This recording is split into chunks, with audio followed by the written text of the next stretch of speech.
The action thriller Atomic Blonde embodies well-done elements of mise-en-scène that allow the viewer to gravitate towards various agendas, themes, disciplines, and perspectives. Director David Leitch portrays our main character, Lorraine Broughton, played by Charlize Theron, as an ass-kicking machine that takes down anyone that stands in her way.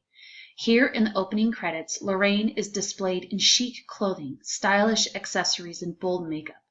The lighting allows for such color schemes of blue, gray, white, black, and red to stand out in order to cast her allure and mystique.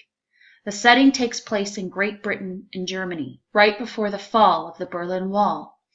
80s music pulses throughout the film in order to give a nostalgic feeling, and camera angles provide a sensual, violent, yet cold depiction of our protagonist and that particular moment in history.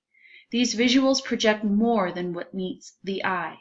Throughout this presentation, mise-en-scène will be discussed and how these moments depict Lorraine as a feminist badass that crushes gendered stereotypes and norms.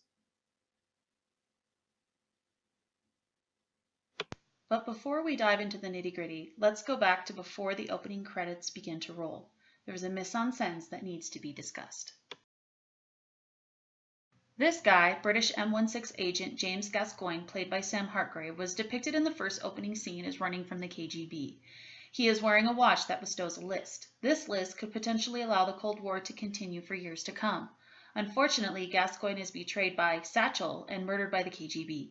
Gascoigne will come into play here in a moment. Lorraine rising out of ice-cold water can be symbolic of baptism. She is cleansing herself in order to emerge reborn.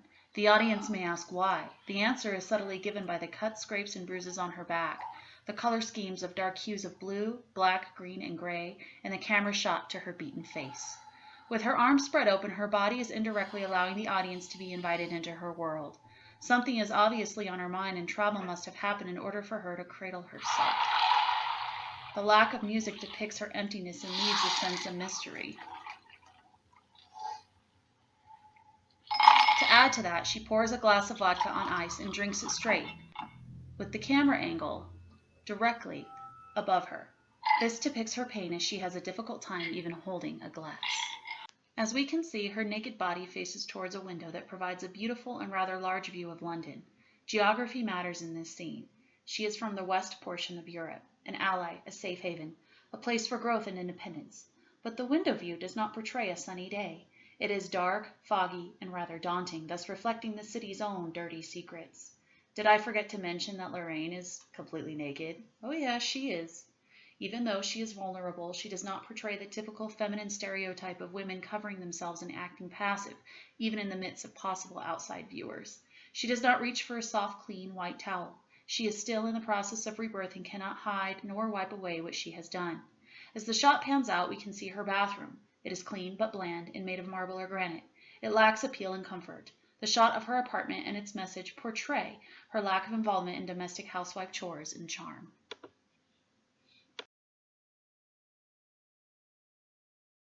As Lorraine is bandaging herself, we can start to hear a David Bowie song called "The Cat People." This song expresses the animalistic side of human nature. Lorraine, rumbling through her makeup drawer, informs the audience that she does entail feminine characteristics, such as wearing expensive makeup, and the photo informs the audience that she was once upholding a heterosexual relationship with none other than Gascoigne. The camera angle over her shoulder provides a double take in the mirror. As she burns the photo, her face does not provide any emotion whatsoever, which provides a glimpse of her ability to deal with death, how she views heterosexual relationships, and her independent spirit. The fire symbolizes the end of what may have been a happy chapter in her life. She is burning those memories and moving on. As we peer at Lorraine's face in this shot, the audience is her mirror. She is completely exposed and vulnerable. She peers at herself and analyzes what has been done to her. In this moment, we as the audience are her reflection. Let's go back to the photograph of Gascoigne and Lorraine. What should be a red flag to the audience is that the photograph is of her and the man that was just murdered. The photo portrays essentialism, or in other words, the belief that gender distinctions are innate and natural. Gascoigne, being the male, demonstrates his dominance and power by his pose and bringing her tightly into his chest. Lorraine, being the woman, demonstrates submissiveness by crossing her arms and leaning into him for comfort. Both of them look happy, clean, put together, and in love. However, if we look at her hands covered in blood and dirt, the photo is obviously not a truthful depiction of who she is.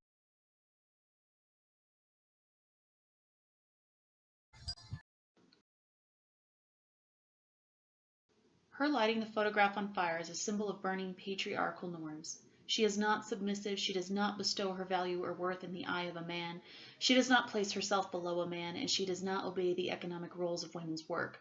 She also does not follow the stereotype of women being emotional, empathetic, nurturing, and loving. Her lack of empathy is very apparent, and she can be just as cold, dark, hard, and calculating as a man. This final glimpse of Lorraine exposes all that she is. Even the mirror located on the right provides another view. She is an open book. She could even be tied to a Christ-like figure. Thomas C. Foster, the author of How to Read Literature Like a Professor, a lively and entertaining guide to reading between the lines, describes how certain figures in media can be portrayed as Christ figures through certain clues. The entire scene, and this shot in particular, links her to these hints. Here's the reasons why. She has been wounded or marked. She has sacrificed herself in some way. She looks as if she's in her 30s. She is unmarried.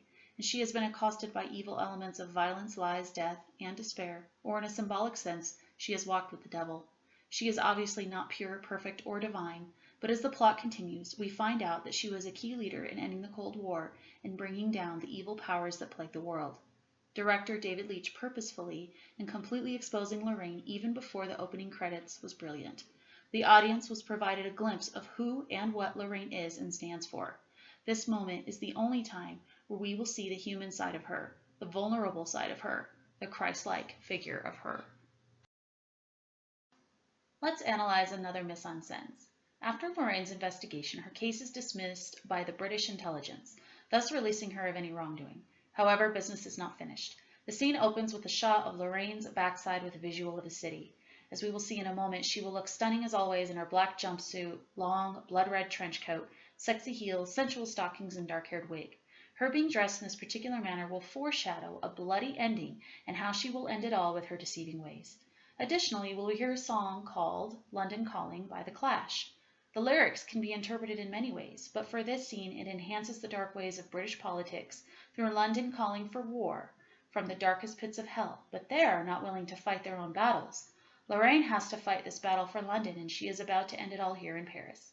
Why the satellite nation? Well, Paris is known for its architectural beauty, ambiance, tradition, freedom, and peace. However, we can see that the setting is placed during nighttime, thus depicting Paris's dark secrets hide behind the shades of night.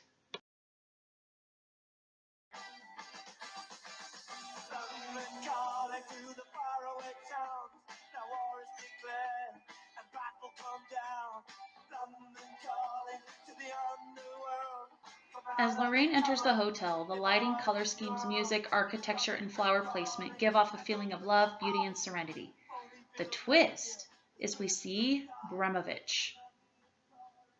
He approaches Lorraine in a suit that is of neutral coloring and addresses her as Satchel.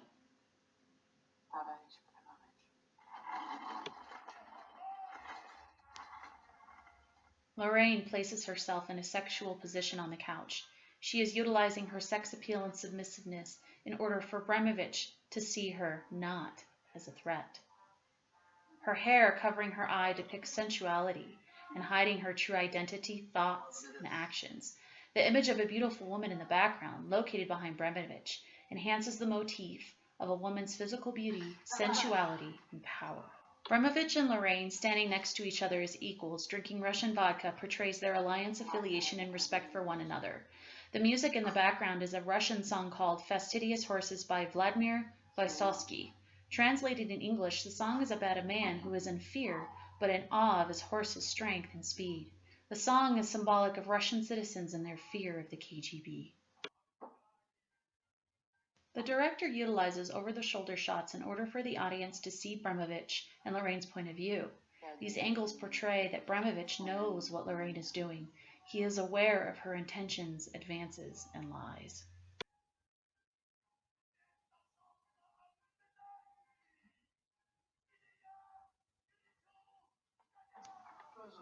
Suddenly, Russian men wearing dark trench coats arrive in the room. The camera angle provides the audience an omniscient view of their purpose, which is to kill and dispose of her body.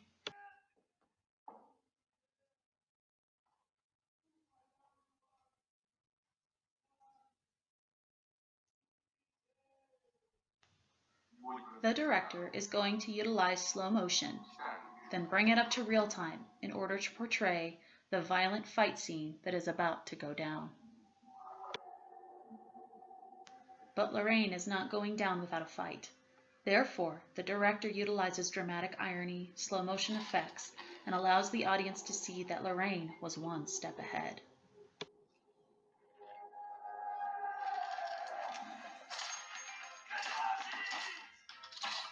The use of blood splattering all over the place enhances visual violence.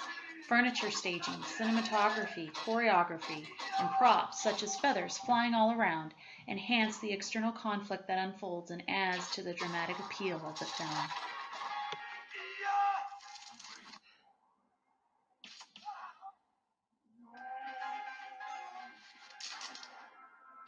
The shots to Lorraine's face reveals her intelligence, awareness, and ability to take out anyone that stands in her way. She is obviously shaken up by the look on her face, and at this moment it is kill or be killed.